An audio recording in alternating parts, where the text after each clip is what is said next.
Praise the lord. దేవునికి స్తోత్రం కలుగును గాక. ప్రభువునందు ప్రియమైన గ్రేస్ రేడియో శ్రోతలారా, మీకందరికీ హృదయపూర్వక స్వాగతం, సుస్వాగతం. ఈరోజు truth and times a Christian perspective అన్న ఈ పాడ్కాస్ట్ ప్రార్థనతో మన గౌరవనీయులు మన రవికుమార్ పాస్టర్ గారి ప్రార్థనతో ఈ యొక్క కార్యక్రమాన్ని ప్రారంభించుకుందాం. ప్రార్థన చేసుకుందామండి. పరిశుద్ధాన్ని ప్రేమగా మా తండ్రి దగ్గర యేసుక్రీస్తు నామంలో బట్టి నీ పాద సన్నిధిలో ఈ విధంగా మొరపెట్టుకు ఇచ్చిన కృపను బట్టి నీకు వందనాలు చెల్లిస్తున్నాం నాయన. ప్రభా, ఈ పాడ్కాస్ట్ నాయన మరి హబక్కుక్ ప్రవక్త మీద నాయన ప్రభా డిస్కషన్ జరుగుతుండగా నీ సన్నిధి మాతో ఉంచండి నాయన ప్రభా. నీ మాటలు మాకు వినిపించండి ప్రభా.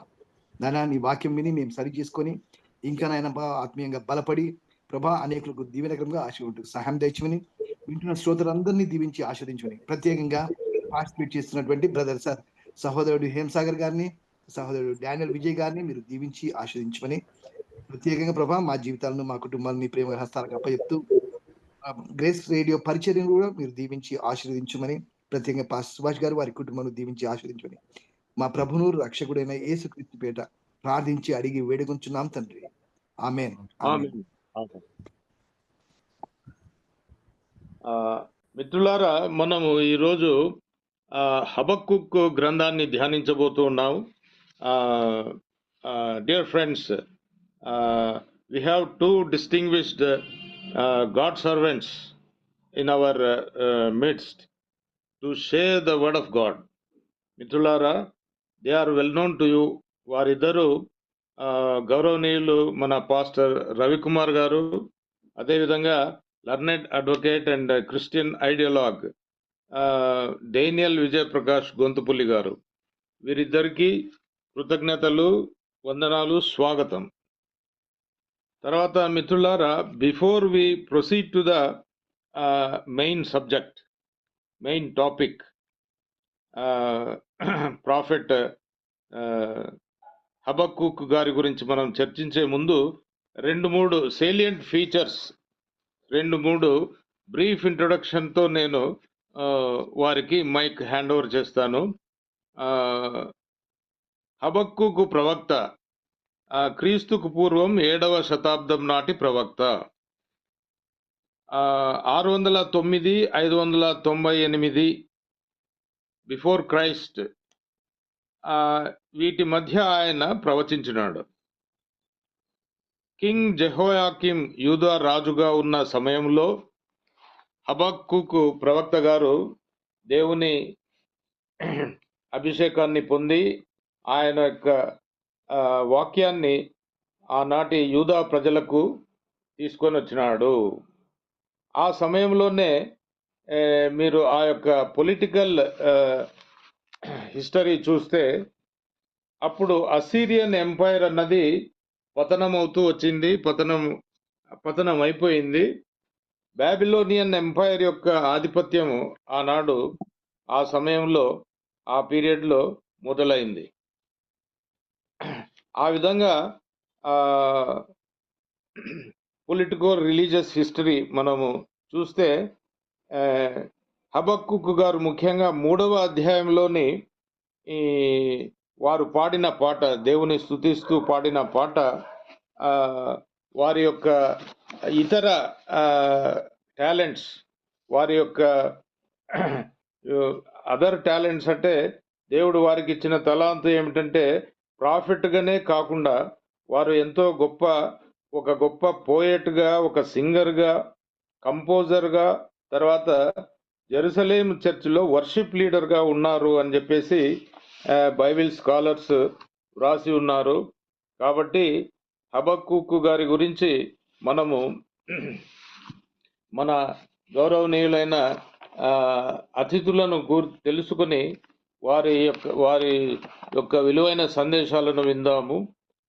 మొట్టమొదటిగా గౌరవనీయులు మన అడ్వకేట్ గారికి ప్రశ్న. అన్యాయం పెరిగిపోతూ ఉంది, దేవుని తీర్పు, అదేవిధంగా దుష్టులకు శిక్ష అన్నది డిలే అవుతా ఉంది. ఎందుకు ప్రభువా అని ఆయన దేవుణ్ణి వేడుకుంటున్నాడు, ప్రశ్నిస్తున్నాడు. హబక్కూకు ప్రవక్త 1 అధ్యాయంలో. అదేవిధంగా ఇప్పుడు కూడా ప్రస్తుత పరిస్థితుల్లో మాకెందుకయ్యా ఈ జీనోసైడ్, హింస, అవమానాలు, వివక్ష, అకృత్యాలు అని నేటి క్రైస్తవులు వివిధ ప్రాంతాల్లో మనం చూస్తూ ఉన్నాం. దేవుని ప్రశ్నిస్తూ మనం అదేవిధంగా ప్రార్థించవచ్చునా అన్న ప్రశ్నను మీరు ఎగ్జామిన్ చేసి మన శ్రోతలకు మీ సందేశాన్ని ఇవ్వవలసిందిగా గౌరవనీయులు అడ్వకేట్ గారిని కోరుతూ ఉన్నాను. 10 నిమిషాలు సమయము. Thank you very much.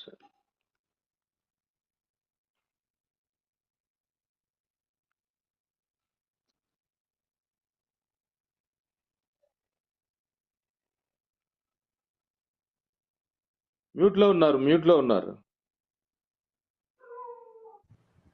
Good morning praise the lord. Sorry.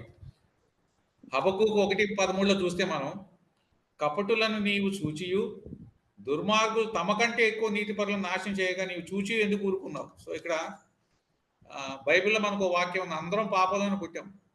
So నేను నీతిపరుని, నాలో ఏం పాపం లేదు చెప్పడానికి we don't have anything. So ఇక్కడ మనం చూస్తే తమ కంటే ఎక్కువ నీతిపరులను నాశనం చేయగా నీవు చూస్తున్నావు. సో తమ కంటే నీతిపరులు అంటే ఏంటి? ఇప్పుడు మన మీద ఎవరైతే అటాక్లు చేస్తున్నారో, ఎవరైతే చేస్తున్నారో వాళ్ళకంటే మనం నీతిపరులు. ఎందుకు? మనం దేవుడి యందు విశ్వాసంతో ఉన్నాం. ఆ విశ్వాసంతో మనం ముందుకెళ్తున్నాం. మనం నీతిగా నిజాయితీకి బతుకుతున్నాం. సో దీన్నే వాళ్ళు తీసుకుంటే, ప్రజెంట్ వరల్డ్లోకి తీసుకుంటే, మనం హబక్కూకు ఆ రోజు దేవుణ్ణి అడగగలిగాడు, ప్రశ్నించగలిగాడు. ఎందుకంటే he had that connectivity with the God. దేవుడితో ఆయనకు ఆ సంబంధం ఉంది. అంత నీతిగా పరిశుద్ధంగా జీవించాడు. దేవుణ్ణి అడగగలిగాడు, ధైర్యంగా అడగగలిగాడు, దేవా ఏంటి దేవా మాకు ఈ కష్టాలని. సిమిలర్గా మనకి మోషే కూడా హీ ఆల్సో ఆస్క్ గాడ్. ఒక్కొక్క స్టేజ్లో నా పేరు తీసివేయి, పుస్తకం నుంచి నా పేరు తుడిచివేయి అన్నాడు. సో అట్లా వాళ్ళకి ఎందుకు అడగగలిగారంటే దే హ్యాడ్ దట్ కనెక్టివిటీ. ఆ కనెక్టివిటీ దేవుడితో ఉంది. నిరంతరం వాళ్ళు నీతిగా పరిశుద్ధంగా దేవుడితో మాట్లాడుతూ, దేవుడిని చిత్తానుసారం నడుచుకుంటూ, దేవుడు ఏదైతే ఆజ్ఞాపిస్తాడో ఆ ఆజ్ఞల్ని వాళ్ళు ప్రజలకి తెలియపరుస్తూ ఆ దిశగా నడిపించిన వాళ్ళు. సో అదే సేమ్ థింగ్ ఇవాళ మనం అప్లై చేసుకుంటే, మన చర్చికి అప్లై చేసుకుంటే, how many of us are connected in the same వే?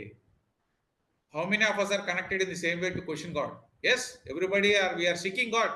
అడగట్లేదు, అందరం దేవుడిని అడుగుతున్నాం, దేవా మాకు సహాయం చేయి, దేవా మాకు సహాయం చేయి అని అడుగుతున్నాం. మా మొరలు ఆలకించు, మా ప్రార్థన ఆలకించు అంటున్నాం. మన మీద అటాక్లు పెరుగుతూనే ఉన్నాయి.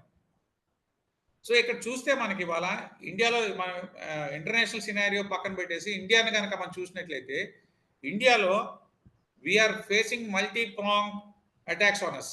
It is increasing day by day. అంటే అన్ని కోణాల నుంచి మన మీద దాడులు జరుగుతున్నాయి. మనకి బాగా తెలుసు, ఒకప్పుడు అంటరాంతనం, కులవివక్ష ఉండేది. అప్పుడులో దళితుల మీద దాడులు జరిగాయి. ఆ దాడుల నుంచి నెక్స్ట్ వస్తే ఇప్పుడు క్రైస్తవుల మీద దాడులు జరుగుతున్నాయి. దాడులు చూసుకుంటే దళితుల మీద జరిగిన ఇప్పుడు ఎక్కువగా క్రైస్తవుల మీద జరుగుతుంది. ఎవరైతే యేసుక్రీస్తుని అంగీకరించి ఉన్నారో వాళ్ళ మీద దాడులు ఎక్కువ అవుతున్నాయి. ఎందుకు? మతం పేరిట. దానిలో కులం కూడా ఉంది, రైట్? అట్లాగే నెక్స్ట్ చూసుకుంటే మనకి క్యాస్ట్ బేస్డ్ డిస్క్రిమినేషన్ పక్కన పెడితే వీఆర్ బీయింగ్ డినైడ్ రిసోర్సెస్.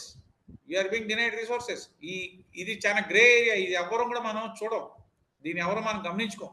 ఎందుకంటే ఆర్థికంగా స్థిరపడి ఉన్నప్పుడు ఒకళ్ళ మీద ఆధారపడకుండా జీవించే పరిస్థితి ఉన్నప్పుడు వాళ్ళ సంఘాన్ని వాళ్ళు సపోర్ట్ చేసుకుంటూ వాళ్ళు ముందుకెళ్తారు. సో అది చాలా ముఖ్యమైనది. అంటే ఇక్కడ డినైల్ ఆఫ్ రిసోర్సెస్ తీసుకుంటే both natural resources and government resources are being denied to the Dalits and Dalit Christians.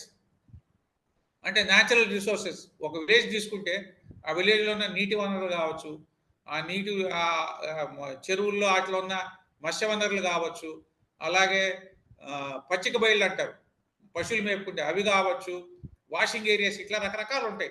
ఈ యాక్సెసిబిలిటీ కూడా it is being restricted. They are being denied. పల్లెల్లో మనకి ఎస్పెషల్లీ ఇన్ ఆంధ్ర తీసుకుంటే most of them are Dalit Christians. They are being denied. దీన్ని ఎవరు ప్రశ్నిస్తున్నారు? ప్రశ్నించాల్సింది ఎవరు? What is the role of church here అనేది ఒకటి ఉంది. అట్లాగే చూసుకుంటే మనకి we are also being denied government resources. Government ఏం చేస్తుంది? దే విల్ allocate the budget. That budget will be diverted to some other department saying that it is unspent. Similarly, ఏవైతే దళిత ఏరియాస్ శాంక్షన్ అయిన బడ్జెట్స్ ఉన్నాయో అవి కూడా ఏం చేస్తారంటే మెయిన్ లొకాలిటీలు వేసి తీరా దళిత ఏరియాస్కి వచ్చేసరికి రోడ్స్ డ్రైనేజెస్ బడ్జెట్లు అయిపోయినాయి, అక్కడికే అయిపోయింది, నెక్స్ట్ వచ్చినప్పుడు చేస్తాం అనేది వస్తుంది. Sub plan SC ST sub plan కింద కానీ వీటి కింద ఇచ్చినాయి కానీ. సో ఇట్లా ఇవన్నీ నెక్స్ట్ ఏమవుతుందంటే మనకి ఎలినేషన్ అవుతుంది.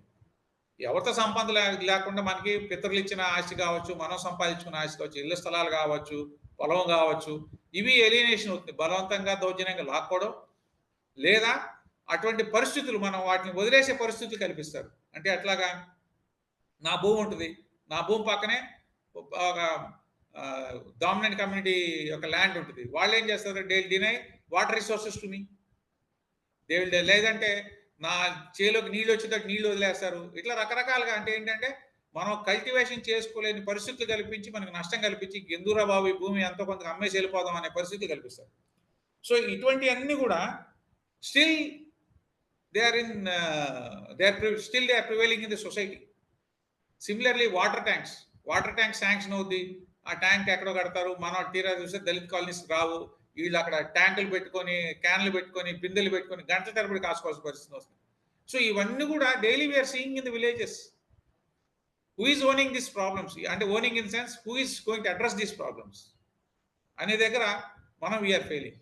So the role of the church, what I feel is, it should own the community. The church should own the community, not only just restricted to ఇది కాకుండా ఎలాగో వాక్యం మనం బోధిస్తున్నాం, దేవుని వైపు వాళ్ళు నడిపిస్తున్నాం, అవన్నీ చేసుకుంటున్నాం, గృహదర్శనాలు ఇవన్నీ, కానీ బట్ వాళ్ళ యొక్క సోషల్ ఇష్యూస్ ఏవైతే ఉన్నాయో, ఫైనాన్షియల్ ఇష్యూస్ ఎక్కడైతే ఉన్నాయో వాటిని కూడా అడ్రస్ చేయడానికి చర్చ్ వాళ్ళని సమాయత్తం చేయాలి. Church need not come directly, మళ్ళీ అది పొలిటికల్ ఇష్యూ అవుతుంది. సో వీళ్ళు సమాయత్తం చేయాలి. ఎందుకంటే జ్ఞానులు అయితే ఎవరు ఉన్నారో, ఆ ఏరియాస్లో ఇంట్రెస్ట్ అయితే ఉన్నారో పూల్ చేయటమే ఆ రిసోర్సెస్ని. మనం ఎవరైతే ఇంట్రెస్టెడ్గా ఉన్నారో, రైట్స్ యాంగిల్లో పనిచేయడానికి ఇంట్రెస్టెడ్గా ఉన్న వాళ్ళు ఎవరైతే ఉంటారో వాళ్ళని పూల్ చేసి తీసుకొచ్చి ఈ ఏరియాస్లో వాళ్ళని పెట్టి వాళ్ళతో మనం అడ్రస్ చేయించగలిగితే కూడా బాగుంటుంది. అంటే at any cost now the time has come that we should own the Dalit community. The church should own the community, Dalit community. Spread అవ్వాలి, చర్చ్ తప్పదు, it has to spread, especially in the areas where Christianity తక్కువ ఉన్న ఏరియాస్లో కూడా Dalits they are facing. అక్కడ మనం own చేసుకున్నప్పుడు ఏమవుతుందంటే విల్ హ్యావ్ దట్ ఇది. I just share an example. అంటే మనం సొసైటీలో నిచ్చెనల వ్యవస్థ సొసైటీలో నివసిస్తున్నాం. అంటే నిచ్చెనల మెట్ల వ్యవస్థ అంటే we're in the lower level of the ల్యాడర్లో ఉన్న చివరి మెట్టి దగ్గర ఉందాం మనం. ఫర్ ఎగ్జాంపుల్ కుషాయిగూడలో we have address a case. She is a Dalit woman. ఆమెకు మంచి స్థలం, మంచి వాల్యుబుల్ ఏరియాలో ఒక స్థలం ఉంది. ఆమె ఆనుకున్న స్థలాన్ని అమ్మేశారు. అమ్మేసిన దానిలో ఒక కాంప్లెక్స్ కట్టారు. ద ప్రాబ్లమ్ ఈజ్ దట్ ఆమె ఈశాన్యం వైపు ఉందంట. సో ఈశాన్య వైపు ఇల్లు ఉండటం ఏంటి అని వాడు కంటిన్యూస్ హెరాస్ చేశాడు. Nobody work for her rescue. She lodged case తర్వాత కేసు తర్వాత 8 కేసులు పెట్టింది. So we had to address it. The vigilance and monitoring కమిటీలో అది కంటిన్యూస్గా వచ్చినప్పుడు అప్పుడు కలెక్టర్ గారిని రిక్వెస్ట్ చేసి we constituted a special team and went there, we studied and submitted a report, based on it action was taken. But whatever it may be, దాదాపు 5-6 సంవత్సరాలు పోరాటం చేసింది. 8 కేసులు అట్రాసిటీ కేసులు పెడితే అన్నిటికీ స్టేలు తెచ్చాడు హైకోర్టు నుంచి క్వాష్ చేయమని. బట్ క్వాష్ కాలేదు కానీ స్టే వచ్చింది. సో ఆ అమ్మాయికి ఓపిక ఉంది, చేయగలిగింది. షీఈ్ అన్ సింగిల్ ఉమెన్, ముసలి పేరెంట్స్ ఉన్నారు. సో అట్లా చాలా మంది ఉన్నారు సఫరర్స్. వీళ్ళకి మనం కూడా సాయం చేయగలగాలి. సాయం చేయగలిగి సోషల్ ఆస్పెక్ట్ కూడా చర్చికి డెవలప్ అయినప్పుడు ఏమవుతుందంటే definitely will be able to do it. And చివరికి వస్తే మనం at any time we can seek God and plead God, దేవా మాకు సహాయం చేయి. ఇక్కడ మెయిన్గా ఏంటంటే మన విశ్వాసానికి సంబంధించింది కాబట్టి ఇంకొకటి ఏంటంటే we should show the power of the Kingdom. సంఘం దేవుని యొక్క రాజ్య శక్తిని చూపించగలగాలి. ఆ రోజు ఏలియా ఎలా చూపించాడు, మరి అప్పుడు బయలుదేరడానికి వచ్చినప్పుడు ఏలియా ఎలా చూపించాడో అలాగే ఇవాళ మనం కూడా ప్రతి సంఘం కూడా లేకపోతే ప్రతి క్రైస్తవుడు కూడా దేవుని యొక్క రాజ్య శక్తిని చూపించగలిగినప్పుడు ఆటోమేటిక్గా అన్ని కూడా పరిష్కారం అయిపోతాయి. మెయిన్ అది. దాని నుంచి సైమల్టేనియస్గా ఈ సోషల్ యాంగిల్, పొలిటికల్ యాంగిల్ కూడా వెళ్ళినప్పుడు definitely will be able to address. Thank you.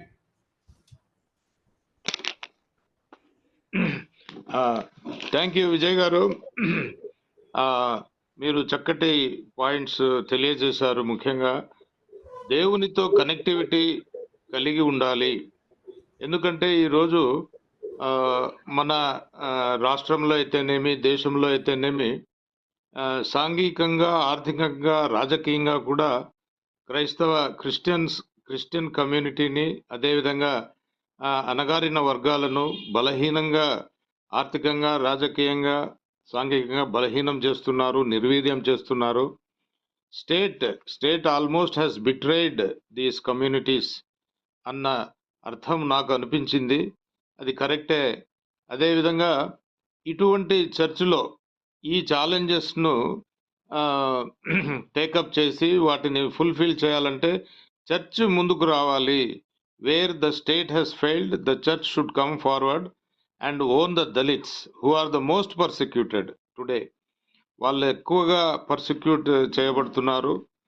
కాబట్టి వారిని కూడా కలుపుకొని క్రైస్తవులను సాంఘికంగా, ఆర్థికంగా, రాజకీయంగా, ఆధ్యాత్మికంగా అభివృద్ధి చేయటానికి చేస్తూ దేవుని యొక్క మహిమ కార్యక్రమాలను కూడా ఈ దేశంలో మనం బాగా ఇతరులకు చేసేటట్లు కనువిప్పు కలిగేటట్టు చేయాలి అన్నది మీరు చాలా బలంగా వినిపించారు.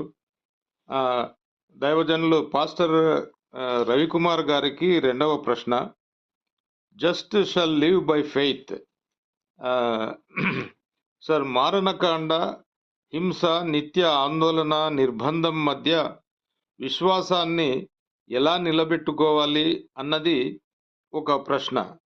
కాబట్టి నేటి క్రైస్తవులు ఈ కఠిన పరీక్షల్లో నెగ్గగలరా? ఎలా విజయం సాధిస్తారు అన్నది హబక్కూకు గారి ప్రవచనాల నేపథ్యంలో మీరు మీ యొక్క స్పిరిచువల్ యాంగిల్లో మీ యొక్క సందేశాన్ని ఇవ్వవలసిందిగా మిమ్మల్ని కోరుతున్నాను సార్. మీకు 10 minutes. Thank you brother Hemasagar గారు. హబక్కూక్ గురించి మనం చూసినట్లయితే హబక్కూక్ అంటే మీనింగ్ ఏంటంటే ఎంబ్రేజర్ అంటే దేవుణ్ణి హత్తుకొనుట. అంటే ఆయన ప్రభువుని ఎక్కువగా ప్రేమించినట్లుగా మనం చూస్తాం. And he watches. ఇక్కడ ఈ హబక్కూక్ ప్రవక్త చుట్టుపక్కల పరిస్థితులన్నీ చూస్తా ఉన్నాడు. ముఖ్యంగా ఈ యూదా రాజ్యంలో మరి అప్పుడు యెహోయాకీం అని ఆయన ఒక దేవునికి ఇష్టం లేని కార్యక్రమాలు ఎన్నో చేస్తాడు. అంతకుముందు యోషియా ఉన్నప్పుడు మరి ఆషేరా విగ్రహాలను, ఆషేరా పోల్స్ను, తర్వాత ఈ బయల్ ప్రవక్తల యొక్క ఈ దేవతలను, వీళ్ళన్నిటి కూడా ఆ ఐడల్స్ను వాటిని మరి కూల్చివేసి వాటిని పొడి చేసేసి వాటిని నదిలో కలిపినట్లుగా మనం చూస్తున్నాం. కానీ ఆ తర్వాత యెహోయాకీం వచ్చిన తర్వాత మళ్ళా విగ్రహారాధన మొదలైంది, వైలెన్స్ మొదలైంది, దేవునికి దూరం అయిపోయినారు. ధర్మశాస్త్రంను వాళ్ళు లెక్క చేయడం లేదు. అంటే దేవుని యొక్క ఆజ్ఞలు పాటించకుండా వైలెంట్ యాటిట్యూడ్తో ఉంటున్నారు. దేవుని వాక్యంలో చూసినట్లయితే మరి ఆ సమయంలో మరి యూదా వాళ్ళ పరిస్థితి అంటే విదిన్ గాడ్స్ కింగ్డమ్, దేవుని బిడ్డలు ఉన్నటువంటి ఆ యూదా ప్రజల పరిస్థితి ఎలా ఉందంటే మరి ఎక్కడ చూసినా అక్కడ నాశనము, బలాత్కారం జరుగుతుంది అని చెప్పేసి దేవుని వాక్యంలో ఉంటుంది. అంతేకాదు ధర్మశాస్త్రము నిరర్ధకమైన, అంటే ఎవరు కూడా దేవుని అంగీకరించకుండా, దేవుని ఆజ్ఞలు పాటించకుండా వారి ఇష్టానుసారంగా వాళ్ళు జీవిస్తున్నట్టుగా మనం చూస్తున్నాం. అంతేకాదు భక్తిహీనులు వచ్చి నీతి పరులను చుట్టుకొందురు. సో భక్తిహీనత ఎక్కువైపోయింది. దేవుడు అంటే భయం లేదు, భక్తి లేదు. మరి దేవుని రాజ్యంలో మరి యూదా ప్రజలు, ఇశ్రాయేలు ప్రజలు, దేవుడు ఏర్పాటు చేసుకున్న ప్రజలు దేవుణ్ణి మర్చిపోయి, ఆయన యొక్క ఆజ్ఞలను మర్చిపోయి వైలెంట్ యాటిట్యూడ్, అంటే వారే ఇతరులను, దేవుని బిడ్డలను, నీతి మంత్రులను మరి చుట్టుకొందురు. అంటే ఈ భక్తిహీనులు ఎక్కువైపోయి నీతి మంత్రులను హెరాస్ చేయడము మొదలు పెట్టినట్టుగా మనం చూస్తున్నాము. న్యాయము చెడిపోతున్నది. మరి ఇలాంటి పరిస్థితులు మరి ఇప్పుడు మనకు వరల్డ్లో అన్ని చోట్ల కనిపిస్తా ఉంది.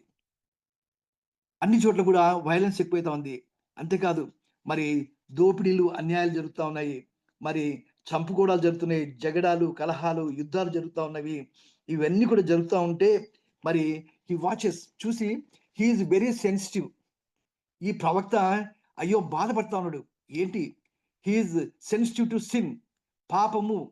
అరే వీళ్ళందరూ పాపం చేస్తాడు, అంధకారంలో దేవుణ్ణి మర్చిపోయారు, మరి క్రూరంగా మరి బలవంతంగా మరి ఈ వీళ్ళ ప్రవర్తన ఏమాత్రం ఇష్టం లేనిగా ఉంటుంది దేవునికి.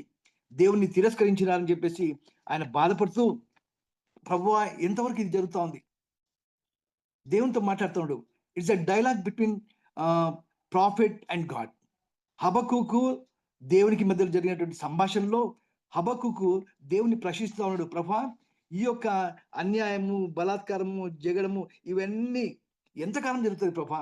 నువ్వు ఇంకా చూస్తూ ఎందుకు ఊరుకున్నావు Prabha? Why don't you take action? Prabha ఇవన్నీ జరుగుతూ ఉన్నాయి, మరి ఇప్పుడు నువ్వేమి యాక్షన్ చేసుకోవడం లేదు. ఆర్ యు నాట్ ప్రభా, మీరు ఎందుకు యాక్షన్ తీసుకోవడం లేదని అంటే, బట్ దేవుడు ఏం చెప్తున్నా అంటే, నేను వన్ డే నేను ఒక కార్యం జరిగించున్నాను, నేను ఒక కార్యం చేయబోతున్నాను. అంతేకాదు, నేను క్రూరులైనటువంటి కల్లీలను వారిని పనిష్ చేయడానికి నేను రేపుతున్నాను. ఎప్పుడైతే వైలెన్స్ ఉంటుంది, పాపం ఎక్కువ ఉంటుందో, ఈ పాపం చేసిన వాళ్ళను శిక్షించడానికి దేవుడు తన ప్రయత్నం ఆయన చేస్తూ ఉంటాడు. He wants to punish the యూదా పీపుల్, యూదా ప్రజలను మరి శిక్షించడానికి ఆయన బబులోను దేశస్తులను, కల్దీలను ఆయన ఏర్పరచుకున్నట్టుగా మనం చూస్తున్నాము. సో వాళ్ళు క్రూరులైన వాళ్ళు, వాళ్ళు దుష్టత్వం జరిగించే వాళ్ళు, వీరికంటే చెడ్డవాళ్ళు. మరి వాళ్ళ ద్వారా మరి ఏం చేస్తామంటే వీళ్ళకు ఒక లెసన్, వీళ్ళను శిక్షించి వీళ్ళని దగ్గర చేర్చుకొని దేవుని యొక్క ప్రయత్నం. అందుకని దేవుడు ఏమంటున్నాడంటే, మరి నేను వారిని నేను ఏర్పరిచినట్లు వాళ్ళు నేను వారిని రేపుచున్నాను అంటే, దేవుడు, గాడ్ ఈస్ డూయింగ్ దిస్ కార్యం, ఆయన దేవుడు చేసే క్రియ. మరి ఆ విధంగా చేసినప్పుడు మరి ఈ యొక్క ప్రవక్త చాలా ఇంకా బాధపడుతున్నాడు. ఏంటి ప్రభువా, నీవు అసలు పరిశుద్ధమైన దేవుడివి, అంతేకాదు మరి నువ్వు తీర్పు తీర్చుటకు వారిని నియమించడం ఏంటి? వాళ్ళేం మంచి వాళ్ళు దుర్మార్గులు, వీరికంటే ఇంకా దుర్మార్గులు. మరి వాళ్ళను నువ్వు శిక్షించడానికి, ఇశ్రాయేలీయులను శిక్షించడానికి, యూదా ప్రజలను శిక్షించడానికి నువ్వు పంపుతున్నావా అని చెప్పేసి మరి ఈ యొక్క ప్రవక్త వేడుకుంటా ఉన్నాడు దేవుణ్ణి. మరి దేవుడు ఏమంటున్నాడంటే, అంతేకాదు ఎన్ని క్వశ్చన్స్ వేస్తా ఉన్నాడు. ప్రభువా, వాళ్ళు మమ్మల్ని గాలం వేసి చేపల్లాగా పట్టుకొని వాళ్ళు ఆ వలలు వేసి గాలాలు వేసి, అంతేకాదు ఆ గాలాలకు వలలకు వాళ్ళు పూజిస్తూ ఉన్నారు. ఎంతకాలం ప్రభా, ఎంతకాలం వీళ్ళు నాశనం చేస్తారు? ఇస్ దేర్ ఎనీ ఎండ్ ప్రభా? వీళ్ళు శిక్షించడం ఇంకా అంతం లేదా అన్నట్లు క్వశ్చన్ వేస్తా ఉంటే దేవుడు సైలెంట్గా ఉన్నాడు. ఆయన ఏమి సెలవిచ్చినో నా వాదం నేనేం చెప్పుతున్నా చూసగై నేను కావలసిన మీదను గోపురం మీదను కనిపెట్టుకొని ఉందును. ఆయన ప్రవక్త ఎదురు చూస్తా ఉన్నాడు. He is waiting for God's answer. ప్రభు ఏం చెప్తాడు, దేవుడు ఏం చెప్తాడు అని ఎదురు చూస్తా ఉంటే, దేవుడు మరి ప్రవక్తతో అంటా ఉన్నాడు. ఏమంటున్నాడంటే, నేను ఒక నిర్ణయ కాలంలో చేసే కార్యము నిర్ణయ కాలం జరుగుతుంది, సమాప్తమౌట ఆతురపడుచున్నది, అది తప్పక నెరవేరును. దాని కొరకు నువ్వు కనిపెట్టాలి, తప్పక జరుగును, జాగు చేయదు. అంతేకాదు మరి దేవుడు ఏమంటున్నాడంటే, యూ హ్యావ్ టు వెయిట్. నా డెసిషను, నా నిర్ణయము నా టైమింగ్లో ఉంటుంది, అంతేగాని నువ్వు చెప్పినట్టు కాదు. నేను అనుకుంటే because I'm in control, God is in the control. ప్రపంచంలో అన్ని దేశాల్లో మరి అన్ని పరిస్థితులు ఆయనకు తెలిసినటువంటి దేవుడు. మరి యూదయ ప్రభుత్వంలో మరి అక్కడ మరి బబులోను వాళ్ళను ఎప్పుడు రేపుతున్నాడు, ఎప్పుడు వీళ్ళను యుద్ధం చేయడానికి రెడీగా ఉంటున్నాడు, ఇవన్నీ కూడా గాడ్స్ టైమింగ్. సో 605 BCలోనే ఎంతో మంది యూదా ప్రజలను బబులోను వాళ్ళు తీసుకొని వెళ్ళిపోయినారు, చెరగొని వెళ్ళిపోయినారు. అందులో దానియేలు కూడా ఒక ప్రముఖుడే. అంతేకాదు రాబోయే కాలంలో 586లో యెరూషలేము యొక్క టెంపుల్స్ కాల్చేసే వాళ్ళు ఈ బబులోను వాళ్ళందరూ కూడా. మరి ఈ బబులోను వాళ్ళది చూస్తే మరి వాళ్ళు ఫైనల్ గా దేవుడు ఏం ఆన్సర్ ఇస్తున్నారంటే, వారు యథార్థపరులు కాగా తమలో తాము అతిశయపడుదురు. వాళ్లకు గర్వం వచ్చేసింది, వాళ్ళ యొక్క ఆయుధాలని వాళ్ళు పూజిస్తున్నారు, వాళ్ళ బలంనే వాళ్ళు దేవతగా భావిస్తున్నారు. కాబట్టి I'm going to punish them. దేవుడు అంటున్నాడు, బబులోను వాళ్ళకు నేను పనిష్ చేస్తా, కానీ ఆ టైంలో నేను ఏ టైంలో పని చేస్తానో ఆ టైంలో పని చేస్తా. కాబట్టి నేను పాపంలో అయితే సహించను. పాపంలో దేర్ విల్ బి పనిష్మెంట్, శిక్ష ఉంటుంది. కాబట్టి మరి నీతిమంతుడు విశ్వాసం మూలంగా బ్రతుకును. సో దేవుని బిడ్డలు ఎవరైతే యేసుక్రీస్తునందు విశ్వాసం ఉంచుతారో, ప్రభునందు విశ్వాసం ఉంచుతారో వారందరూ నీతిమంతులుగా తీర్చబడుదురని దేవుని వాక్యంలో ఉంది. దేవుని వాక్యంలో క్లియర్ గా విశ్వాసం ఉంచాలి. విశ్వాసము ఇది వెరీ వెరీ ఇంపార్టెంట్ స్టెప్. నువ్వు దేవుని దగ్గరికి రావాలంటే ఫస్ట్ దేవుని యందు విశ్వాసం ఉంచాలి. విశ్వాసం ఎందుకంటే మరి దేవుని యొక్క సువార్త మనల్ని రక్షించడానికి దేవుని శక్తి అయి ఉన్నది అని ఉంది. అందుకని నేను సువార్త ప్రకటించడానికి సిగ్గుపడం కాదు అని అంటున్నాడు. సువార్త అంటే ఎవరో కాదు. సువార్త is a person of Jesus Christ. యేసుక్రీస్తే. మరి యేసుక్రీస్తు విశ్వాసం ద్వారా కృప చేతనే మీరు రక్షింపబడి ఉన్నారు. ఇది దేవుని వరము, గాడ్స్ గిఫ్ట్. యేసుక్రీస్తు దేవుని యొక్క వరము, గాడ్స్ గిఫ్ట్ ఈరోజు మనకు వచ్చింది. మనము విశ్వాసం ద్వారా కృప చేతనే రక్షింపడు. ఇది మన గొప్పతనం కాదు. మనం చేసిన మంచి పనుల ద్వారా మనము మరి రక్షింపబడలేదు. హబక్కుకు తెలుసు, నేను ఏమాత్రం చేయలేను. Only God can do. ఈ అన్యాయాన్ని, అక్రమాన్ని ఎదుర్కొనేది, మరి ఇటువంటి వాళ్ళని నాశనం చేసేది, వాళ్ళని తగ్గించడానికి, వాళ్ళని మార్చడానికి only God can do. God is the omnipotent God. ఆయన ఏదైనా చేయడు. సర్వశక్తిమంతుడు ఆయన దేవుడు. ఆయన పరిశుద్ధమైన దేవుడు. ఆయన పాపమును సహించే దేవుడు కాదు. మరి ప్రవక్త ఎదురు చూసినప్పుడు God has given him answer, just shall live by faith. మరి నీతిమంతుడు మరి తప్పకుండా మరి రక్షింపబడుదురు, విశ్వాసం ద్వారా రక్షింపబడుదురు. నీతిమంతులు విశ్వాసం మూలంగా జీవిస్తారు కదా. మరి మనము నీతిమంతుడుగా ఎప్పుడైతామంటే యేసుక్రీస్తు నందు విశ్వాసం ఉంచడం ద్వారా. యేసుక్రీస్తు పాపమును నుంచి మనల్ని విడుదల చేయడానికి, పాపలను రక్షించుటకు ఆయన ఈ లోకంలోకి వచ్చినట్లుగా దేవుని వాక్యంలో ఉంది. యేసు ప్రభు ఈ లోకానికి వచ్చి మన కొరకు ప్రాణం పెట్టి ఆయన చనిపోయి తిరిగి లేచి ఈరోజు సజీవుడై ఉన్నాడు. అంతేకాదు, యేసు ప్రభు అని నోటితో ఒప్పుకొని దేవుడు మృతుల్లోంచి ఆయన లేపిన నువ్వు విశ్వాసం ఉంచిన ఎడ్లా, మరి ఆయన లేపిన విశ్వసించిన ఎడ్లా నువ్వు రక్షింపబడదు. అంతేకాదు, ప్రభువు నామం బట్టి ప్రార్థన చేయ ప్రతివాడు రక్షింపబడు అనే దేవుని వాక్యంలో ఉంది. కాబట్టి ఈరోజు మనము ఏ పరిస్థితిలో ఉంటున్నాము? ఇంకా వైలెన్స్, ఇంకా పాపంలో, అంధకారంలో ఉంటున్నామా? ఇంకా మోసం చేస్తూ, బలాత్కారం చేస్తూ, వైలెంట్ యాటిట్యూడ్ తోటి మనం ఉంటున్నామా? మనము ధర్మశాస్త్రం ఇంకా పాటించకుండా ఉంటున్నామా? లేకపోతే మనం ఇంకా అన్యాయం చేసే వాళ్ళుగా ఉంటున్నామా? మరి దేవుడు ఇంకా మీరు జగడములు చేస్తూ, కలహాలు చేస్తూ, మరి ప్రేమ లేకుండా జీవిస్తున్నారా? మరి దేవుడు మనల్ని ప్రశ్నిస్తా ఉన్నాడు.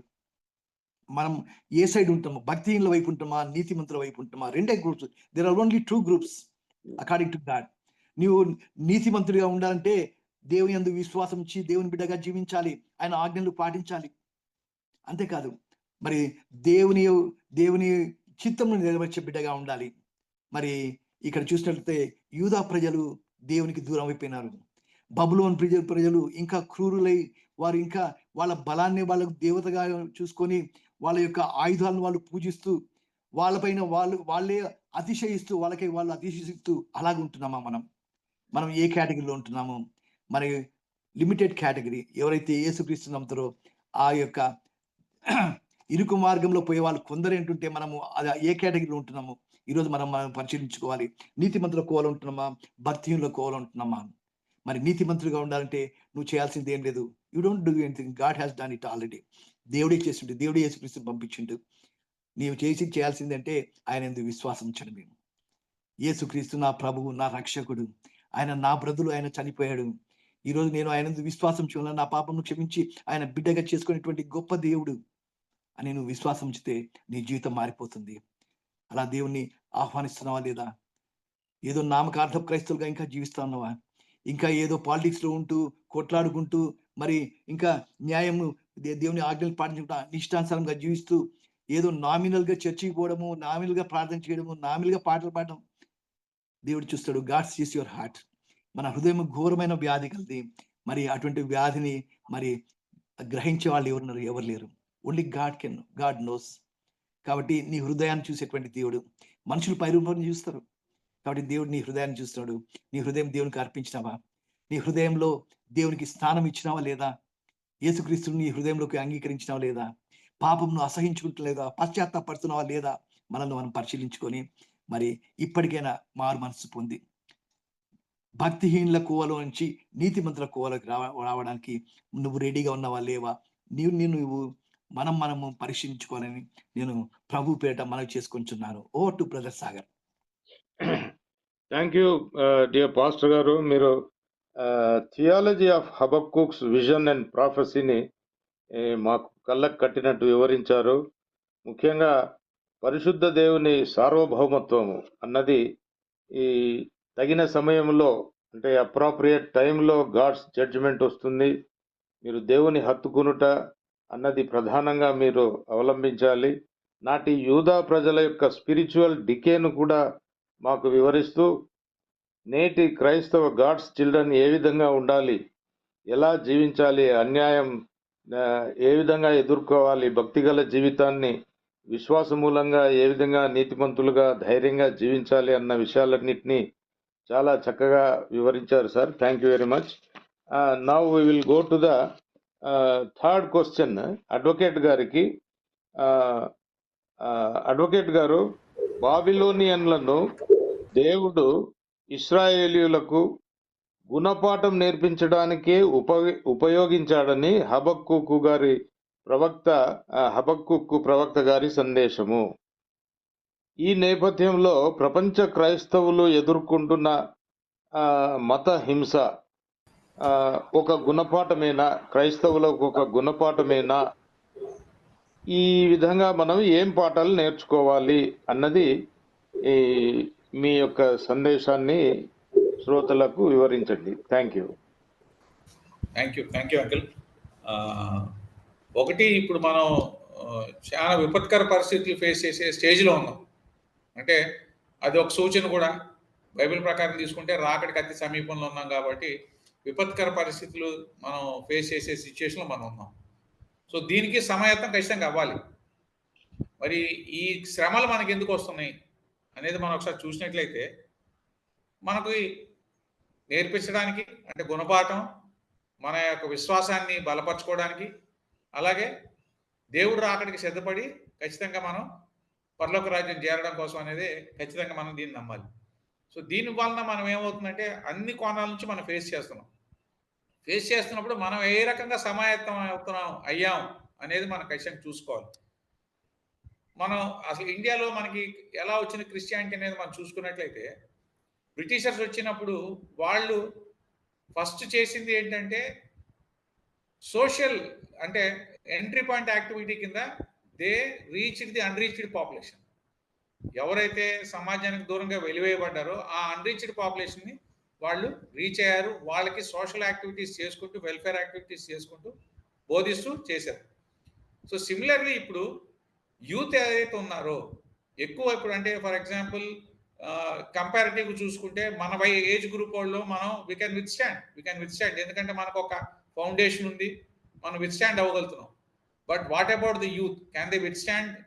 ఈ శ్రమలన్నింటినీ విత్ స్టాండ్ అయ్యి వాళ్ళు దేవుడి వైపు చూడగలరా అనేది చాలా ముఖ్యమైనది. ఎందుకంటే వాళ్ళ మన యువత చూసినట్లయితే ఎంతమంది నిజంగా దేవుడిని అంగీకరించి తమ యొక్క పరిశుద్ధతని నీతిగా పరిశుద్ధంగా జీవిస్తున్నారు, తమ యొక్క ఇది దేవుడికి ఎలాగ వాళ్ళు సమయాన్ని ఇస్తున్నారు, దేవుడి సన్నిధిలో ఎలా గడుపుతున్నారు, శోధనలు వచ్చినప్పుడు వాటిని ఎలా అధిగమిస్తున్నారు అనేది ఒక మేజర్ గ్యాప్ లాగా ఉంది. వాళ్ళ ప్రతి చర్చ్ కూడా ఒక మేజర్ గ్యాప్ లాగా ఉంది.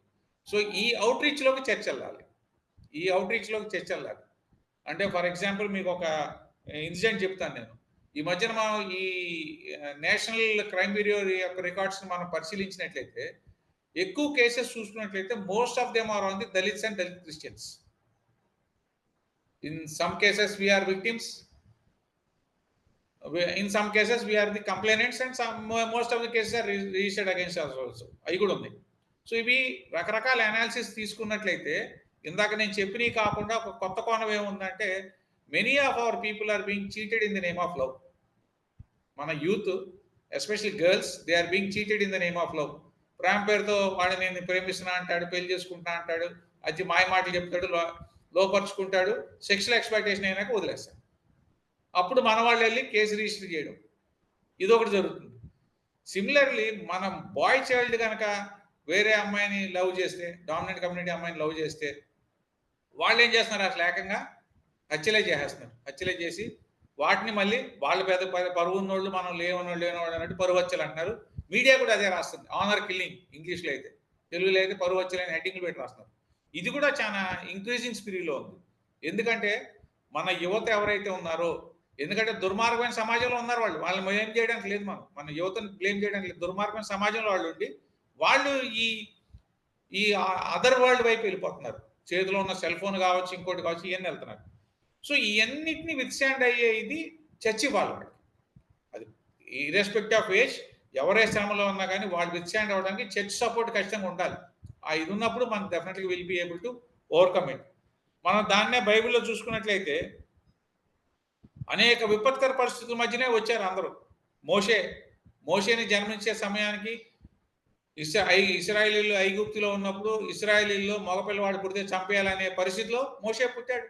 తల్లి గర్భం ధరించింది, మరి దేవుని యందు విశ్వాసంతో గర్భం ధరించింది, పిల్లవాడిని సేఫ్ గార్డ్ చేసుకుంది. నేను ఆ స్టోరీలోకి వెళ్ళను ఎందుకంటే ఎక్కువ టైం లేదు కాబట్టి. సో అటువంటి పరిస్థితిలో మోషే వచ్చాడు. మోషే వచ్చి తర్వాత ఏం చేశాడు, మరి ఇశ్రాయేలీని కనవాని నడిపించాడు. సిమిలర్లీ మరి యేసుక్రీస్తు జన్మించే సమయంలో కూడా చాలా విపత్కర పరిస్థితులు ఉన్నాయి. ఆ విపత్కర పరిస్థితుల మధ్యలో ఆయన జన్మించాడు. మరి జన్మించినప్పుడు మనం అక్కడ ఒక క్యారెక్టర్ని చూస్తే, మనం యోసేపు క్యారెక్టర్ని చూసినట్లయితే, ఆమె పరిశుద్ధాత్మ వల్ల గర్భం ధరిస్తే, యోసేపు ఏమో నేను కోడలేదు కదా ఈమె గర్భం ధరించింది అని చెప్పి అతడు అక్కడ చాలా స్పష్టంగా మనకు రాసింది. నీతిమంతుడై ఉండటం వలన రహస్యంగా విడనాడాలనుకున్నాడు మరియమ్మని. అప్పుడు దూత యోసేపుతో మాట్లాడుతుంది.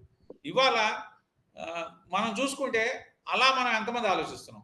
ఒక ఇన్సిడెంట్ వచ్చినప్పుడు what ever may be the incident, దాన్ని పాజిటివ్గా ఎలా చూస్తున్నాం, ఎలా దాని నుంచి మనం పరిష్కార మార్గం తీసుగా చూస్తున్నాం అనేది అదొక మనకి లెసన్. సిమిలర్లీ యేసుక్రీస్తు పుట్టినాక ఆయన చంపేయాలనుకున్నప్పుడు మళ్ళీ వాళ్ళు వెళ్ళిపోవడం ఇవన్నీ కూడా జరిగింది. సో ఇటువంటి అన్ని విపత్కర పరిస్థితుల్లో కూడా వాళ్ళు విత్స్టాండ్ అయినట్టు మనం ఎందుకు, why we are not able to withstand these tribulations? ఇక్కడ ఎందుకంటే మన విశ్వాసం గొప్పది ఉంటే, గొప్పగా ఉన్నప్పుడు దేవుని యందు మనం చూసినట్టయితే ఖచ్చితంగా will be able to overcome. Abraham తీసుకోండి, అబ్రహాం కొడుకుని సాక్రిఫైస్ చేయడానికి సిద్ధపడ్డాడు. దేవుడు తన విశ్వాసాన్ని పరీక్ష పెట్టాడు, ఆ విశ్వాసాన్ని తను గెలిచాడు. సిమిలర్లీ మనం చూసుకుంటే దానికంటే ముందు కూడా చూసుకుంటే, అబ్రహాము యుద్ధం చేసి వెనక్కి వచ్చేటప్పుడు మెల్కీసెదెకు యాజకుడైన ఆయనకు వచ్చినప్పుడు ఆయన దశభాగం ఇచ్చినాక సొదొమ రాజు అడిగితే, నాకు నువ్వు ఈ దీనిలో చిల్లి కవ్వకూడదు, ఎందుకంటే రేపు అన్న రోజు నువ్వు నేను అబ్రహాంని గొప్పవాడు చేశానని అంటాడు, అది నా దేవుడికి అవమానం అని అబ్రహాం అంటాడు. అంత నీతిగా పరిశుద్ధంగా ఎంతమంది మనం జీవిస్తున్నాం ఇవాళ అనేది that's very big question to us. ఎందుకంటే ప్రతి వాళ్ళు కూడా వీ క్యాన్ ఈజీలీ ఏమంటాం లోపరుచుకోవచ్చు దళితుల్ని, ఎలక్షన్లు కావచ్చు, ఇంకోటి కావచ్చు, ఏ టైం అయినా డబ్బులు పెట్టుకోనొచ్చు, ఇంకోటి పెట్టుకోనొచ్చు అనేది చాలా ఇది ఉంది. సో ఇవన్నీ కూడా ట్రిబులేషన్సే. ఎలక్షన్లో ఓటుకి డబ్బులకి అమ్ముడు పోవడం ఇట్స్ ఏ ట్రిబులేషన్. దానివల్ల we are not able to elect a proper person. ఎందుకంటే రాజులైన యాజకులు మనం ఎన్నుకోవాలి. ఎంతమంది ప్రార్థనాపూర్వకంగా ఎన్నుకుంటున్నామా? దేవా ఈ ఓట్లు వచ్చినాయి, నేను ఎవరికి వేయాలి? లేదు, నాకు 2000 ఎవడిస్తాడా, 3000 ఎవడిస్తాడా, ఇద్దరి దగ్గర తీసుకుని ఒక ఓటు వాడికి ఒక్కోటికి అనే పరిస్థితిలో ఎక్కువగా దళిత కమ్యూనిటీసే ఉన్నాయి, ఎక్కువగా అమ్ముడుపోయే దానిలో ఉన్నాయి. సో ఇక్కడ నేనే what I feel is we're failing here. So ఎప్పుడైతే మనం will be acceptive, will be able to question the rule of law. అసెప్టివ్నెస్ లేదు కాబట్టి చాలా తక్కువ ఉన్నాం క్వశ్చన్ చేసేవాళ్ళం. అందుకనే మనం భయపడుతున్నాం. ఎందుకంటే సర్వస్వం అయిందే, భూమి ఆకాశం సర్వస్వం అయింది. అంత గొప్ప దేవుడిని పెట్టుకొని మనం we are not able to go into that political power. ఎందుకంటే రాజకీయ క్రైస్తవులు దూరంగా ఉండాలనే ఒక నోషన్లో, రాంగ్ నోషన్లో ఉండిపోయాం.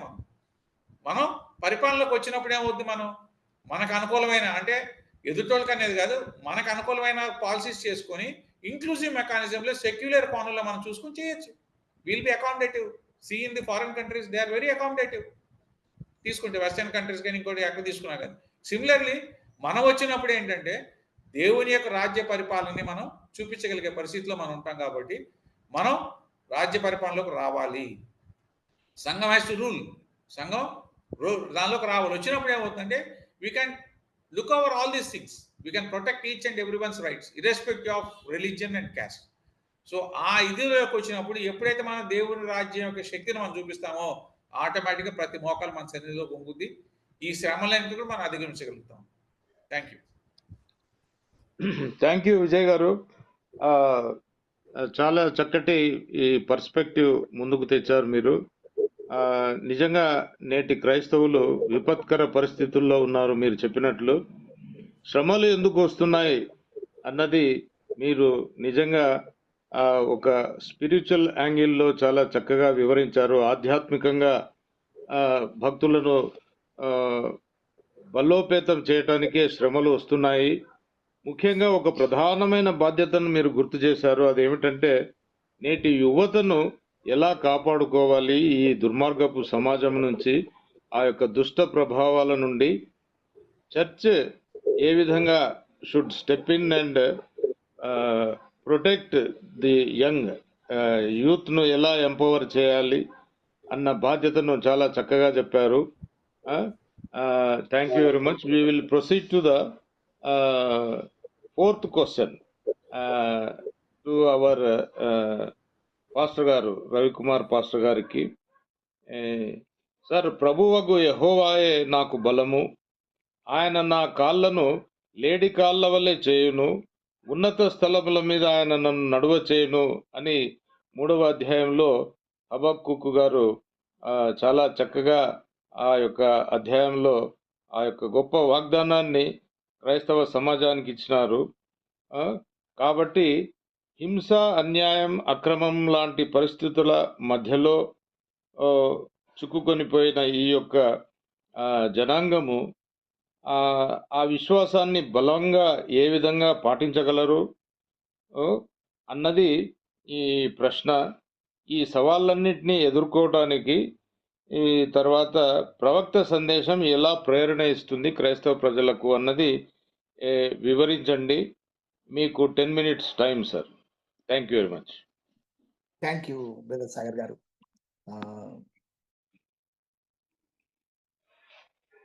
దేవుడు ఒక ప్రణాళిక కలిగి ఉన్నాడు ప్రతి ఒక్కరి ఎడల, and he is the lord of history. చరిత్ర ఈరోజు మరి చూసినట్లయితే God is playing a vital role. ఎందుకంటే history is under God's control. దేవుడు మరి ఏ సమయంలో ఏం చేస్తాడో మనకు తెలియదు. God knows. ఆయన ప్రభుత్వాలను మార్చగలడు, అధికారులను మార్చగలరు, మరి ఏదైనా చేయగలడు ఆయన. He has a plan. ఆయన ఒక ప్లాన్ ఉంది. ఆయన ప్లాన్ ఏంటంటే అందరూ కూడా దేవుని రాజ్యంలో చేరాలి. So he's concentrating on the church, his people.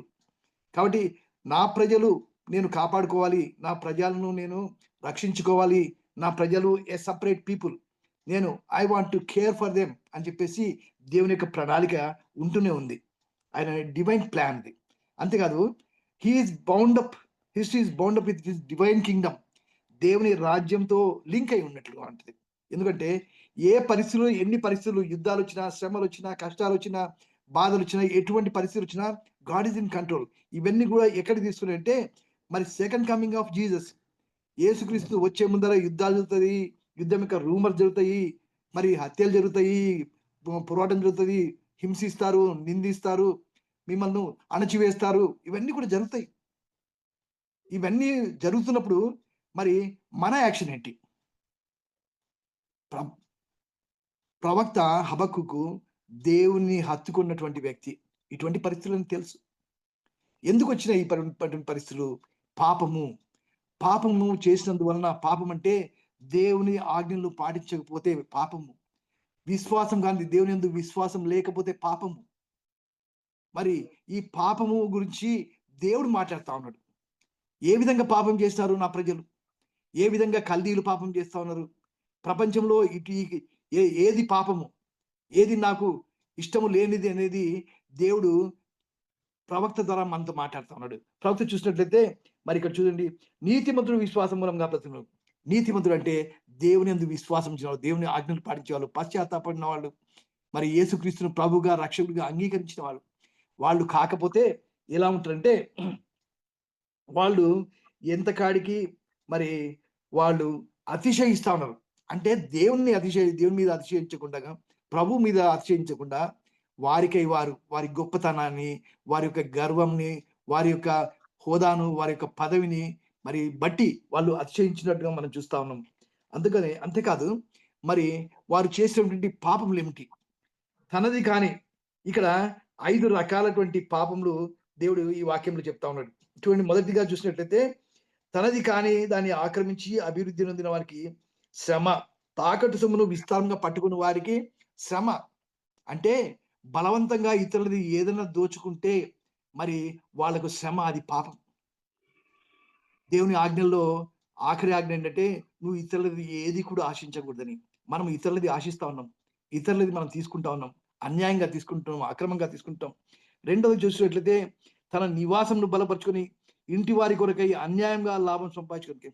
మన ఇల్లు, నా పిల్లలు, నా కుటుంబం బాగుండాలని చెప్పేసి ఇతరులను మోసం చేసి సంపాదించే వాళ్ళకు శ్రమ. సో ఇది పాపము. మరి ఇలాంటి యాటిట్యూడ్ ఉన్న వాళ్ళు, ఇటువంటి వైఖరి ఉన్న వాళ్ళు ఎంతమంది ఉన్నారు ప్రపంచంలో. మరి స్వార్థం ఉంటే మరి నా గురించి నేను ఆలోచిస్తే ఎలాగా? నేను ఇతరుల గురించి ఆలోచించాలా? ఇతరుల మీద ప్రేమ చూపించాలా? నేను ఒకటమే కాదు. ప్రభువు ఏమంటే, ప్రభు ఆజ్ఞలు నిన్ను వల్ల నీ పొరుగు వారిని ప్రేమించమని అన్నాడు. మనము ప్రేమిస్తున్నామా లేదా? 12వ వచనం చూసినట్లయితే, 2వ అధ్యాయం 12వ వచనం, నరహత్య చేయుట చేత పట్టణంను కట్టించుకుని వారికి శ్రమ, దుష్టత్వం జరిగించుట చేత కోటను స్థాపించే వారికి శ్రమ. బిల్డర్స్ ఉన్నారు ఎంతమంది? దోస్ వాంట్ బిల్డ్ సిటీస్, పెద్ద పెద్ద బిల్డింగ్స్, రియల్ ఎస్టేట్లో ఉండే వాళ్ళు ఎంతమంది కబ్జా చేసి, మోసం చేసి వాళ్ళు నిర్మించినారు. ఎంతమందిని హత్యలు చేసి ఈ విధంగా నిర్మించినట్లుగా మనం చూస్తాం. అది పాపం. అది ఈ వైలెంట్ యాటిట్యూడ్ లో ఉన్న వాళ్ళు ఉన్నారు. But there is a ray of hope. ఏంటంటే సముద్ర జలం మీద నిండినట్టు భూమి యెహోవా మహాత్మ్యం గురించిన జ్ఞానంతో నిండి ఉన్నాను. ఫైనల్ గా సముద్రం మీద జలంలో ఏ విధంగా ఉంటో భూమి మొత్తం కూడా యెహోవా మహాత్మ్యం గురించిన జ్ఞానంతో నిండి ఉన్నాను. ఇది చూసినట్లయితే ప్రకటన గ్రంథంలో యేసుక్రీస్తు యొక్క 1000 ఏండ్ల పరిపాలన జ్ఞాపకం వస్తుంది మనకు. And he will rule for ever and for ever. మరి ఇక్కడ చూసినట్లయితే భూమి యెహోవా మహాత్మ్యం గురించిన జ్ఞానంతో, ఆయన జ్ఞానంతో నిండి ఉంటుంది. ఆయన పరిపాలన ఉంటుంది ఫైనల్ గా. అది ప్రవక్త ద్వారా ఈరోజు మనకు ముందుగానే బయలుపరచబడింది. ప్రవక్త అంటే ఈ ప్రాఫెసీ. ఆయన ప్రవచించాడు, వన్ డే దేవుడే మొత్తము ఆయన యొక్క జ్ఞానంతో నిండి ఉంటుంది ఈ భూమి అంతా అని. ఇంకొక పాపం వారు ఏంటంటే తమ పొరుగు వారి మానము చూడవలనని ఘోరమైన ఉగ్రత కలిపి వారికి త్రాగించి వారిని మత్తులుగా చేయి వారికి శ్రమ. ఈ త్రాగడము, వ్యభిచారం అనేది చాలా మందికి ఉంది. త్రాగుడు, వ్యభిచారము, పాపము వాళ్ళకు శ్రమ. వారు నాశనమైపోతారు. వ్యభిచరించకూడదు దేవుని ఆజ్ఞలో ఒకటి. త్రాగి మరి ఈ చెడు అలవాట్ల వల్ల ఆరోగ్యాన్ని దెబ్బతింటుకొని దేవుని ఆలయం అనేటువంటి నీ శరీరాన్ని గాయపరుచుకుంటున్నావు, నీ శరీరాన్ని నాశనం చేసుకుంటా ఉన్నారు. మరి అది పాపంగా చెప్తున్నాడు. 18వ వచనం చూసినట్లయితే చెక్కడు పనివాడు విగ్రహం చెక్కడం వలన ప్రయోజనం ఏమి? చెక్కడమే కాదు, కర్రను చూచి ఏమి మేలుకో, మూగరాజును చూసి లెమ్ము అని చెప్పడానికి శ్రమ. ఎంతమంది ఐడల్స్ పూజిస్తున్నారు. ఐడల్స్, విగ్రహారాధన చూసినట్లయితే విగ్రహాలకు పూజిస్తా ఉన్నారు, విగ్రహాలను చేస్తా ఉన్నారు. కొత్త కొత్త విగ్రహాలు వస్తా ఉన్నాయి, కొత్త కొత్త టెంపుల్స్ వస్తా ఉన్నాయి. అంతేకాదు దేవుడు ఏమిటంటే స్పిరిచువల్ గా చూసినట్లయితే నీ హృదయంలో ఉన్న విగ్రహాలు తీసేసుకో. నా దగ్గర రావాలంటే నీ హృదయంలో ఉన్నాయి. నాకంటే నువ్వు ఎవరినైనా ఇక్కడ ప్రేమిస్తున్నావా? దేవుడు అంటూ అడుగుతున్నాడు ఎహెచ్కేల్లో. నువ్వు నాకంటే ఎక్కువ ఎవరినైనా ప్రేమిస్తే అది ఒక విగ్రహం లాగా ఉంటుంది. ఫస్ట్ నీ విగ్రహాలు తీసేసుకో. నీకంటే నీ కుటుంబ సభ్యులు ఎక్కువగా ఉంటున్నారా? దేవుని కంటే ఎక్కువగా ప్రేమిస్తున్నావు నువ్వు వాళ్ళను? దేవుని కంటే ఎక్కువగా ఎవరిని ప్రేమించినా కానీ మనం విగ్రహాలు చేసినట్లే. ఈరోజు దేవుని కంటే ఎక్కువ మనం మొబైల్ను ప్రేమిస్తా ఉన్నాం. సో అది కూడా విగ్రహారాధనే. మరి దేవుడు ఏమంటున్నాడు? అలాంటి వారికి శ్రమ.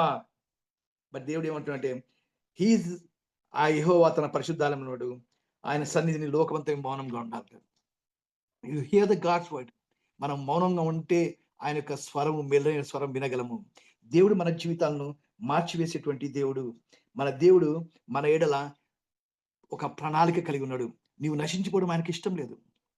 ఎవరు నశించడం ఆయనకి ఇష్టం లేదు. దేవుని యొక్క ప్రణాళిక అంటే నువ్వు ఆయన రాజ్యంలోకి రావాలా. ఈ రాజ్యాలు ఉంటాయి, పోతాయి. ఈ రాజ్యాలు, అధిపతులు అందరూ వెళ్ళిపోతారు. కానీ ఫైనల్ గా are you in the kingdom of God? దేవుడు మరి ఈరోజు నీ కొరకు నిన్ను ప్రేమించి యేసుక్రీస్తుని ఈ లోకానికి పంపించాడు. నీ కొరకు మరణించాడు ఆయన. నీ కొరకు ప్రాణం పెట్టి రక్తం చిందించి నిన్ను విమోచించి నిన్ను ఆయన బిడ్డగా చేసుకొని ఆయన ఎందుకు కేవలం విశ్వాసం ఉంచడం ద్వారా, కేవలము యేసుక్రీస్తు విశ్వాసం ఉంచడం ద్వారా నువ్వు నీతిమంతుడిగా తీర్చబడుతున్నావు అని చెప్పేసి దేవుని వాక్యంలో ఉంది. దేవుని వాక్యంలో చూసినట్లయితే ఒకసారి గలతీయులు రాష్ట్రపతిగా ఒక వాక్యం చదివేసి నేను I will give to brother Sagar గారు. దేవుని వాక్యంలో గలతీయులు రాష్ట్రపతిగా 3వ అధ్యాయము మరి చూసినట్లయితే 24వ వచనంలో, మనము విశ్వాసం మూలంన నీతి మంత్రమని తీర్చబడినట్లు క్రీస్తు నొద్దకు మనల్ని నడిపించటకు ధర్మశాస్త్రము మనకు బాల శిక్షకుడు ఆయన. ధర్మశాస్త్రం అనేది ఎందుకుందంటే ఈ ధర్మశాస్త్రం ఎవరు కూడా నిర్వహించలేరు. నీ సొంత పనుల ద్వారా నువ్వు ఆజ్ఞలు పాటించడం మాత్రాన నువ్వు దేవుని దగ్గరికి రాలేవు. కేవలము విశ్వాసం మూలంన నీతి మంత్రులను తీర్చబడినట్టు క్రీస్తునొద్దకు నడిపించబడుట. క్రీస్తునొద్దకు నడిపించబడాలి. ప్రభువా, నేను ఆజ్ఞల వల్ల నీతి మంత్రులు కాలేను, ఎందుకంటే ఆజ్ఞలు నేను పాటించలేదు. కాబట్టి ప్రభువా, కేవలం నీ విశ్వాసం నువ్వే నన్ను రక్షింపజేసేవాడివి. నీవే నన్ను, నా హృదయాన్ని కడిగి వేసేటువంటి, నన్ను పవిత్రుగా చేసేవాడు. పరిశుద్ధత లేకుండా ఆయన రాజ్యంలో దేవుని చూడలేడు అని దేవుని వాక్యంలో ఉంది. So I should be Holi, ఎందుకంటే మన దేవుడు పరిశుద్ధమైన దేవుడు. మరి పరిశుద్ధమైన దేవుని చేరాలంటే, నువ్వు పరిశుద్ధుడు కావాలంటే నీవు కడగబడాలా యేసయ్య రక్తంలో. నిన్ను పవిత్రుగా చేసేటువంటి ఆయన యొక్క రక్తము, నీతిమంతుడి రక్తము, అమూల్యమైనటువంటి రక్తంలో నేను కడగబడాలా. అలాగూ కడగబడకపోతే ఆయన రాజ్యంలో నేను ప్రవేశించలేము. మరి దీనికి ఎండింగ్, అక్కడ ఏడుపు ఉండదు, బాధ ఉండదు. ఆయన రాజ్యంలో ఈ దుఃఖం ఉండదు, ఈ ఎక్స్‌ప్లాయిటేషన్ ఉండదు, ఈ యొక్క సపరేషన్ ఉండదు, మరి ఇవన్నీ ఉండదు. అలాంటి రాజ్యంలో నువ్వు పోవాలనుకుంటే ఈరోజు you have to take a decision. Are you going to take a decision? ఒక నిర్ణయం తీసుకుంటావా? యేసయ్యను ఇప్పటికైనా విశ్వాసం ఉంచుతున్నావా లేదా? యేసుక్రీస్తును విశ్వాసం ఉంచడం అంటే నామినల్‌గా కాదు, దయ్యాలు కూడా విశ్వాసం ఉంచుతున్నాయంట. కానీ ఈరోజు నీ హృదయంలో మార్పు రావాలా. God wants to see a change in your heart.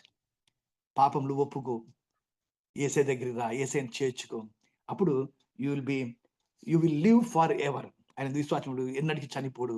And you live for ever. ఆయన కింగ్డమ్ కూడా ఫర్ ఎవర్ ఉంటుంది. కాబట్టి you can take a decision right now. God bless you. దేవుడు మిమ్మల్ని దీవించును గాక. Over to brother Sagar. Thank you sir. గౌరవనీయులు pastor గారి సందేశం నిజంగా ఈరోజు మన అందరి హృదయాలను తట్టింది. ముఖ్యంగా మన శ్రోతలకు, నాకు కూడా. History is under God's control అని చెప్పారు. అదేవిధంగా God's divine plan is in progress. ఎన్ని కష్టాలు వచ్చినా, యుద్ధాలు వచ్చినా కానీ గాడ్ ఈజ్ ఇన్ కంట్రోల్. కాబట్టి దరోమత్, మీరెవరు భయపడవద్దు, భయపడవలసిన అవసరమే లేదు. పాపము విసర్జించి నీతిమంతులై విశ్వాసం మూలంగా జీవించండి, పొరుగువాని ప్రేమించండి. 1000 ఏండ్ల పరిపాలన గురించి, కింగ్డమ్ ఆఫ్ గాడ్ గురించి వారు చాలా ప్రస్ఫుటంగా తెలియజేశారు. So we will go to the 5th question to hour learned advocate గారు. హబక్కూకు ప్రవచనం ప్రపంచానికి ఒక కనువిప్పు. ప్రవక్త దేవుని అడిగిన ప్రశ్నలు నిజంగా మన అందరి మనసులు అవి మన మనస్సాక్షిని తట్టి లేపుతాయి, ఆలోచింపజేస్తాయి. విశ్వాసంతో ముందుకు సాగాలి, సమస్యలను సమర్థవంతంగా ఎదుర్కోవాలి, న్యాయ పరిరక్షణ కొరకు నిలబడాలని మనకు ఆ యొక్క ప్రవక్త గారి ప్రవచనం నేర్పుతోంది. నేటి క్రైస్తవ్యానికి నిజంగా ఈ హబక్కూకు గారి ప్రవచనం ఎలా ప్రేరణ ఇస్తుంది అన్నది మీరు 5 నిమిషాల్లో మీ యొక్క సందేశాన్ని ఇవ్వవలసిందిగా అడ్వకేట్ గారిని కోరుతున్నారు. Thank you uncle. హబక్కూకు గారు చాలా స్పష్టంగా చెప్పారు అప్పుడున్న సిచ్యుయేషన్ని. సో అప్పుడున్న సిచ్యుయేషన్ చెప్తూ దేవుడిని అడిగే, ఏంది దేవా మీరు మమ్మల్ని కాపాడరని. ఇప్పుడు కూడా మనం కూడా అదే సిచ్యుయేషన్లో ఉన్నాం. We are facing the similar situation. So now we need to seek God. దేవా ఏంటి మాకు సహాయం చేయని. అంటే మనం ఒకసారి హిస్టరీ చూసుకుంటే షెడ్యూల్ క్యాస్ట్గా ఉన్న వాళ్ళందరూ కూడా they have coming to an uninvited society. ఎందుకంటే వాళ్ళందరూ చులకనగా చూసేవాళ్ళు. అరే ఏందిరా ఈ సమాజంలోకి మనం ఎందుకు వచ్చాం అనే టైంలో, అనే కోణంలో మనం చూసేవాళ్ళు. నౌ ఇంకొక స్టెప్ ముందుకెళ్ళి ఇప్పుడు ఏంటంటే we are living in an uninvited, unacceptable society which is unable to accept Christianity. అటువంటి సమాజంలో మనం ఉన్నాం. కానీ చూస్తే మన బైబిల్లోకి వెళ్తే భూమి దాని సంపూర్ణత ఆయనదే. అంత గొప్ప దేవుని పెట్టుకొని మనం విగ్రహారాధకుల నుంచి ఫేస్ చేస్తున్నాం. వీఆర్ రన్నింగ్ అవే, లేదా వీఆర్ హైడింగ్. నాకెందుకు వచ్చిన కూడా వాళ్ళని కొడితే నాకెందుకు అనే డిఫెన్సివ్ మెకానిజంలోకి వెళ్ళిపోయాం. ఎందుకంటే విశ్వాసం లేకే. ఇది మన విశ్వాసానికి పరీక్ష. ఇప్పుడున్న situation it's an test for our faith. ఎందుకంటే ఎబ్బేజ్ని తీసుకుంటే మనం మొదటి దినవృత్తాంతం 4:9-10 చూసుకుంటే ప్రార్థన చేశాడు, దేవా నన్ను నిశ్చయంగా ఆస్వాదించి నా సరిహద్దుల విషయాలు పరచు, నీ చేయి నాకు తోడుగా ఉంచమని అడిగాడు. దేవుడు ఆయన ప్రార్థన ఆలకించాడు, ఆయన సరిహద్దుని విషయాలు పరిచాడు. సిమిలర్లీ యోసేపుని తీసుకుంటే ఎన్ని శ్రమలు వచ్చినప్పటికీ, యవన కాలం నుంచి అన్నదమ్ముల నుంచి వచ్చినాయి, ఎక్కడొచ్చినా ఏం వచ్చినా ఎన్ని శ్రమలు వచ్చినప్పటికీ చివరి వరకు కూడా దేవుని యందు భయభక్తులతో జీవించి, నీతిగా పరిశుద్ధంగా జీవించి రాజు తర్వాత స్థానంలోకి వెళ్ళాడు. అదే సిచ్యుయేషన్ ఇప్పుడు మనకు ఉంది కాబట్టి మనం ఖచ్చితంగా దేవుడి వైపు చూడాలి, విశ్వాసంతో ఉండాలి. సిమిలర్లీ మనం ఇంకొకటి చూసుకుంటే, ఆ రోజు ఏలియాని దేవుడు తీసుకెళ్ళిపోయే ముందు ఏలియాని వదలకుండా ఉన్నాడు. వెళ్ళిపోయి ఎంత అన్నా కానీ లేదు నేను నీతోనే ఉంటానని, ఆఖరికి ఏమన్నా నాకు నీకున్న ఆత్మలో నాకు 2 పాటలు నా మీద కావాలన్నాడు. పొందుకున్నాడు, దేవుడు ఇచ్చాడు. ఎందుకు పొందుకోగలిగాడు? ఆయన విశ్వాసం. సో మనం కూడా ఇప్పుడు మన విశ్వాసానికి పరీక్ష కాబట్టి మనం ఇంకా బలమైన విశ్వాసం కలిగి అధిక విశ్వాసంలోకి వెళ్ళి మనం ఇవన్నీ పొందుకోగలగాలి. ఎందుకంటే ఇందాక నేను చెప్పినట్టే మన యూత్కి ఈ సొసైటీని మనం ఇచ్చాం. As parents we have given this society. ఇటువంటి ఉన్న దారుణమైన పరిస్థితులు ఉన్న సమాజాన్ని మనం వాళ్ళకి ఇచ్చాం. ఆ సమాజంలో వాళ్ళు వచ్చినప్పుడు వాళ్ళని ప్రొటెక్ట్ చేయాల్సిన బాధ్యత మందే. Instead of blaming the youth, in what way we are protecting them as parents and as a church అనేది మనం ఖచ్చితంగా ఆ రోల్లోకి వెళ్ళినప్పుడు తప్పకుండా మనం మన సమాజాన్ని మనం ఆయుక్తపరచుకోగలం, ఖచ్చితంగా మనం దేవుడి రాజ్యానికి చేరుకోగలం అనేది నా బలమైన విశ్వాసం. Thank you. Thank you Vijay గారు. ఈ sociological perspective, legal perspective and spiritual అంటే బిబ్లికల్ పర్స్పెక్టివ్లో కూడా చక్కటి సందేశాన్ని మీరు శ్రోతలకు వివరించారు. Thank you very much. ఆరవ ఇది ప్రశ్న కాదు, మన పాస్టర్ రవికుమార్ గారికి వారి సమయం ఇది, వారు యొక్క ముగింపు సందేశము. అదేవిధంగా హబక్కూకు గ్రంథం నుండి వారు నేటి ప్రపంచ క్రైస్తవ్యానికి ఈ ప్రపంచ క్రైస్తవ్యం నేర్చుకోవలసిన ముత్యాలు 3 మాటల్లో తెలియజేయవలసిందిగా వారిని కోరుతున్నాను. అదేవిధంగా వారి ప్రార్థన ఆశీర్వాదం కూడా ఇచ్చి ఈ యొక్క పాడ్కాస్ట్ను ముగించవలసిందిగా వారిని కోరుతున్నాను. Thank you sir.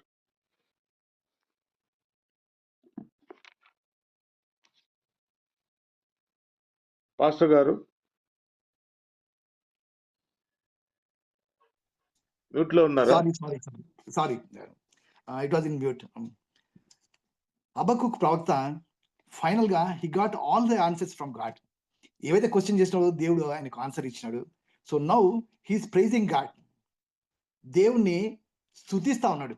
ఏమని స్తుతిస్తున్నా అంటే, అంజూరపు చెట్లు పూయకుండినను, ద్రాక్ష చెట్లు ఫలింపకపోయినను, ఒలివ చెట్లు కాపు లేకపోయినను, చేనులోని పైరు పంట రాకపోయినను, గొర్రెలు దొడ్డిలో లేకపోయినను, సాలలో పశువులు లేకపోయినను, నేను యెహోవా యందు ఆనందించేదను. That's the final approach.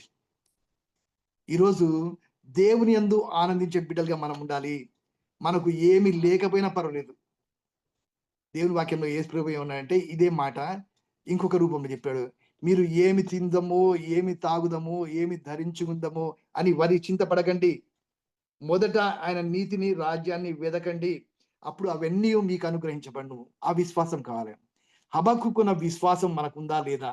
మనకు ఏది ఉన్నా లేకపోయినా నేను దేవుని యందు ఆనందిస్తాను, because God is with me. మరి కోరహు కుమారులు ఏమన్నారంటే, అయ్యా ఆకాశం ముందు నువ్వు తప్ప నాకెవరున్నారు, నువ్వు ఉంటే నాకు ఏది అక్కర్లేదు అని చెప్పేసి మనం అనగలమా? నాకు దేవుడు ఉంటే చాలని చెప్పగలమా?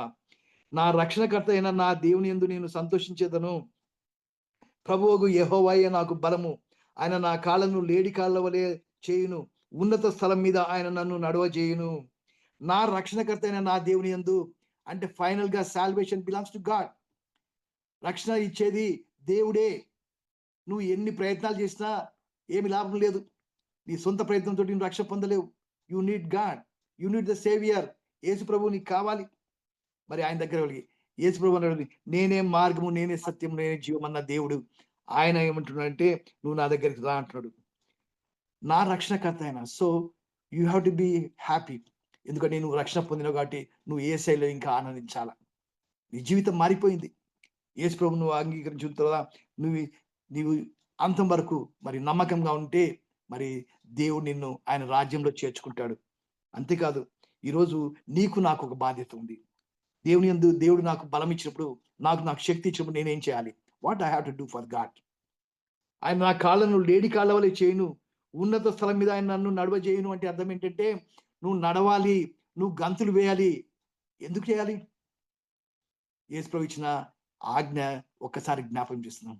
మీరు సర్వలోకంలోకి వెళ్ళి సర్వ సృష్టికి సువార్తను ప్రకటించుడి, సమస్త జనులను నాకు శిష్యులుగా మీరు వెళ్ళండి వెళ్ళండి వెళ్ళండి. God has a purpose.